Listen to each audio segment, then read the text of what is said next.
বাড়িতে দুলাভাই আইছে, রান্না করতে হইব না? এই আমার দুলাভাই কি যেই সেই লোক? সে কেমন মানুষ তা আমার খুব ভালো করে বোঝা হয়ে গেছে, যে কিনা নিজের টাকা একটা রিক্সা কিনতে পারে না। আমার বাপের দেওয়া এত শখের একটা সেন আমার কাছ থেকে কাইরা নিছে, সে যে কতটুকু ভালো মানুষ হইতে পারে তা আমার বোঝা হয়ে গেছে। তোমরা আমার রুমে কি করতেছো? তোমার কোন কোন জিনিসটা আমাকে পছন্দ হয় সেটা চেক করতেছি, সেই জিনিসটা আমরা দুই বোনে মিলে নিব।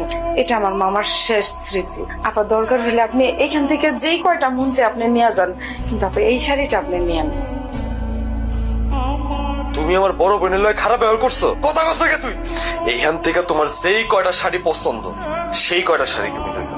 এই ফকিনির বাসায় যদি তোমার কোনো কিছু কয় তুমি খালি একটা বার আমারে কইবা। তোমাদের বাড়ির লোকজন কি আমার গরু ছাগল মনে করে নাই? আমাকে বাড়ির লোকজন তো সবাই তোমার খুব সম্মান করে। এইটা বুঝি সম্মানের নমুনা? হ্যাঁ, আর আমি সকাল সকাল উঠে বসে রয়েছি, আমার ব্যক্তি কই? ওই ফকিন্নির জি এখন পর্যন্ত তোমারে বেটি দেয় নাই? রাইসা, তুই এখন পর্যন্ত আমার জামাইরে বেটি দাস নাই কেন? একজন রিক্সা চালক যে কিনা নিজের টাকায় একটা রিক্সা